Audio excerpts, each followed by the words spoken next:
Hello friends, my name is C Rajni Agarwal. कैसे हो आप सब लोग? Welcome to my new video start करने से पहले मैं कुछ टर्म्स यूज़ करने वाली हूँ, तो वो उनके बारे में हम डिस्कस करेंगे। आपने सुना होगा एक वर्ड ऑडिट वॉक थ्रू, आपने एक वर्ड सुना हुआ होगा रिस्क कंट्रोल मैट्रिक्स, आपने एक वर्ड सुना होगा इंटरनल कंट्रोल टेस्टिंग, और आपने एक और वर्ड सुना होगा IFC, इंटरनल फाइनेंशियल कंट्रोल। लेकिन हम हमेशा कंफ्यूज रहते हैं कि यार वॉक थ्रू क्या होता है, रिस्क कंट्रोल मैट्रिक्स क्या होता है, कंट्रोल टेस्टिंग क्या होती है, और फिर इंटरनल फाइनेंशियल कंट्रोल क्या होता है। बिकॉज ये सारी टर्म्स ना सुनने में सिमिलर सिमिलर सी लगती है। तो मुझे तो पर्सनली इन चारों चीज़ों के अंदर बहुत ज़्यादा डाउट रहता था। तो और मेरे से इवन एक दो स्टूडेंट ने पूछा भी कि मैम प्लीज़, हमने ऑडिट वॉक थ्रू तो बहुत सुन लिया आपसे बट अभी हमें ये जानना है कि इनमें डिफरेंस क्या होता है। क्योंकि बहुत बार ना इंटरव्यू के अंदर भी ये क्वेश्चन आ सकता है कि अच्छा क्या फ़र्क होता है, क्योंकि आपको भी तो पता होना चाहिए ना। तो चलिए, आज मैं यही आपके लिए लेके आई हूँ कि जो मेरी ये चारों टर्म्स है, audit walk through, risk control matrix, internal control testing और इंटरनल फाइनेंशियल कंट्रोल, इनके अंदर क्या डिफरेंस होता है। और अगर आपको ये डिफरेंस डिटेल में पढ़ना हो तो मैंने इसका एक पोस्ट बना के अपने लिंक्डइन पे डाल दिया है। तो आप वहाँ पे लिंक्डइन पे जाके सी रजनी अग्रवाल सर्च करके आपको मेरे रिसेंट पोस्ट में सारी डिटेल मिल जाएगी इसके बारे में। तो चलो वीडियो स्टार्ट करते हैं। सबसे पहले बात हमारी क्या आती है, audit walk through. Audit walk through तो आपने बहुत बार अंडरस्टैंड करा हुआ है कि audit walk through basically it is a process where जो कि एक ऑडिटर जो होता है ऑब्टेन करता है understanding of the internal control कि कोई भी जो कंपनी जिस भी एक्टिविटी में इन्वॉल्व है उसके लिए कंपनी ने क्या क्या कंट्रोल लगा रखे हैं। तो पहले हम एक बार थोड़ा सा पढ़ते हैं, फिर मैं आपको डिटेल में बनाती हूँ। An audit walk through is a process where the auditor obtain an understanding of the internal control that are in place within an organization के अंदर, कि कौन कौन से इंटरनल कंट्रोल है जो प्रेजेंट है उस ऑर्गेनाइजेशन के अंदर। During audit walk through the auditor will typically review करता है द ऑर्गेनाइजेशन की पॉलिसीज। जब हम ऑडिट का वॉक थ्रू कर रहे होते हैं, बेसिकली हम मैनेजमेंट से समझ रहे होते हैं, तो उस समय ऑडिटर क्या रिव्यू कर रहा होता है कि ऑर्गेनाइजेशन की पॉलिसीज क्या है, प्रोसीजर क्या है, कौन कौन से कंट्रोल्स लगे हुए हैं। बेसिकली वो इनसाइट लेता है into how transaction are processed and account for, कैसे जो ट्रांजेक्शन है प्रोसेस करी जाती है और अकाउंट फॉर करी जाती है।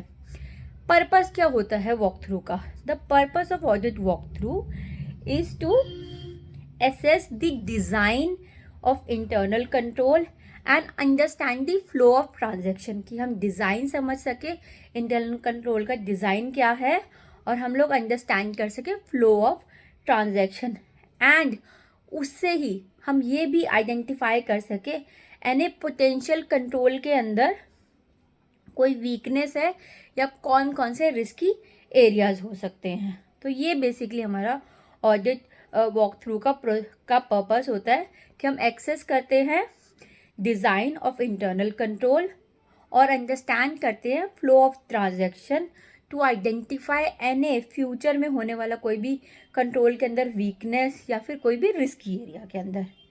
बेसिकली जो ऑडिट वॉक थ्रू होता है एक सबसे हमारा प्रिलिमिनरी स्टेप होता है, फर्स्ट स्टेप होता है इन द ऑडिट प्रोसेस के अंदर, जो हेल्प करता है ऑडिटर को प्लान कर सके nature, timing and extent of the audit procedure, कि ऑडिटर को कितना नेचर, किस टाइमिंग पर और किस एक्सटेंट तक अपने ऑडिट प्रोसीजर लगाने हैं। तो ये बेसिकली देखो, अगर इन शॉर्ट हम बोल सके तो यहाँ पे सिर्फ ऑडिटर अंडरस्टैंडिंग ले रहा है कंपनीज के पॉलिसीज क्या है, कंपनी के प्रोसीजर क्या है, कैसे कोई ट्रांजेक्शन प्रोसेस होती है, अकाउंट फॉर होती है। यहाँ पे सिर्फ ऑडिटर एक अंडरस्टैंडिंग ले रहा है, कुछ चेकिंग नहीं कर रहा है, सिर्फ अंडरस्टैंडिंग ले रहा है।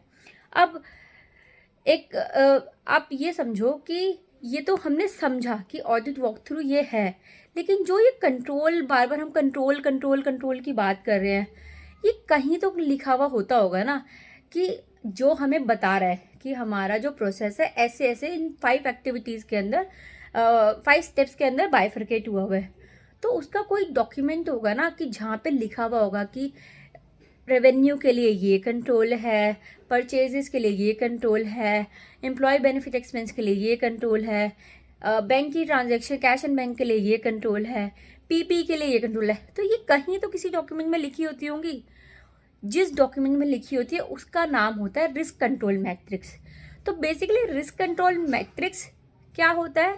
रिस्क कंट्रोल मैट्रिक्स एक डॉक्यूमेंट होता है जिसके अंदर कंपनी के प्रोसेसेस लिखे हुए होते हैं कि अगर रेवेन्यू है तो उसके क्या प्रोसेस, स्टेप बाय स्टेप्स क्या प्रोसेसेस है, कैश एंड बैंक के लिए ऐसे सारे लिखे होते हैं।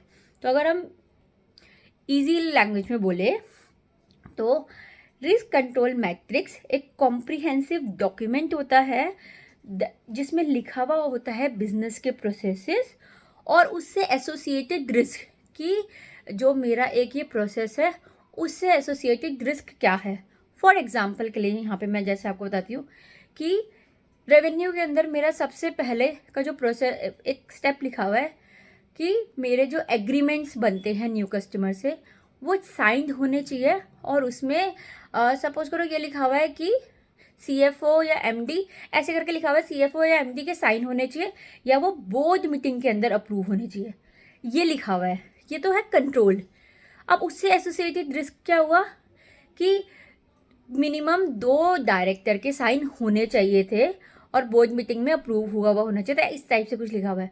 बट जब आप चेकिंग करने पे जाओगे तो ये आपको मिला कि यार ऐसा तो कुछ हुआ ही नहीं, साइन 2 पर्सन के होने चाहिए थे जो हेड थे बट एक ही पर्सन के साइन है। तो बेसिकली जो रिस्क कंट्रोल मैट्रिक्स होता है ना वो क्या बताता है कि जो भी हम एक्टिविटीज़ है रेवेन्यू, परचेज, कैश और बैंक, पीपी वो लिखेगा, फिर उसके अंदर लिखेगा कि प्रोसेसेस क्या है, फिर उस प्रोसेसेस के अंदर वो लिखेगा कि इनसे एसोसिएटेड रिस्क क्या है और उस रिस्क को मिटिगेट करने के लिए हमने क्या कंट्रोल बना रखे हैं। तो यहाँ पे 3 चीज़ें आगे जो रिस्क कंट्रोल मैट्रिक्स में होती है। सबसे पहला प्रोसेस लिखा हुआ होगा, दूसरा उससे रिलेटेड रिस्क क्या हो सकता है वो लिखा हुआ होगा और तीसरी चीज़ होगी कि उस रिस्क को मिटिगेट करने के लिए, उस रिस्क को कम करने के लिए क्या कंट्रोल एंटिटी ने लगाए हुए हैं। क्योंकि जब हम कंट्रोल टेस्टिंग पे आएंगे तो वो जो कंट्रोल बताए हुए होंगे एंटिटी ने, हम उन्हीं को चेक करेंगे कि क्या वो कंट्रोल एक्चुअल में लगे हुए हैं या नहीं लगे हुए। फिर से मैं आपको एग्जांपल के लिए बताती हूँ। मेरा रेवेन्यू का एक सपोज करो, रेवेन्यू छोड़ो, कैश एंड बैंक की बात करते हैं। उसमें ये लिखा हुआ है कि जो भी 10 लाख से ऊपर की पेमेंट है उसमें वो साइन होनी चाहिए थ्रू MD। मतलब एक रिस्क है ना, बड़ी पेमेंट है तो उसमें साइन होना चाहिए MD और CFO से, ठीक है। तो रिस्क क्या है कि साइन नहीं होगा, तो उसी के लिए कंट्रोल उन्होंने लगाया हुआ है कि 2 पर्सन के अप्रूवल वहाँ पे होने चाहिए इस तरीके से। तो वहाँ पे सबसे पहले लिखा हुआ होगा प्रोसेस, फिर लिखा हुआ होगा उससे एसोसिएटेड रिस्क और फिर उससे लिखा एसोसिएट कंट्रोल क्या एंटिटी ने बना रखे हैं। तो अगर हम इसको थोड़ा सा समराइज वे में पढ़े तो a risk control matrix is a comprehensive document that outline the business processes, associated risk and the control in place to mitigate these risk कि कौन कौन से कंट्रोल प्रेजेंट है इन रिस्क को कम करने के लिए। It serve as a 1 point document. ये एक तरीके से आप ये लगा लो एक डॉक्यूमेंट होता है जिसमें सारे प्रोसेसेस कंपनी के लिखे हुए होते हैं। इससे हमें अंडरस्टैंडिंग मिलती है, understanding the risk involvement in the organisation कि जो ऑर्गेनाइजेशन है उसमें उस पर्टिकुलर प्रोसेस से रिलेटेड क्या रिस्क हो सकता है और उन्होंने उस रिस्क को कम करने के लिए कौन कौन से कंट्रोल लगा रखे हैं। अब की कंपोनेंट क्या हो सकते हैं रिस्क कंट्रोल मैट्रिक्स के? वही मैंने आपको बताया, बिजनेस प्रोसेस जिसके अंदर डिस्क्रिप्शन है वेरियस बिजनेस प्रोसेसेस जो ऑर्गेनाइजेशन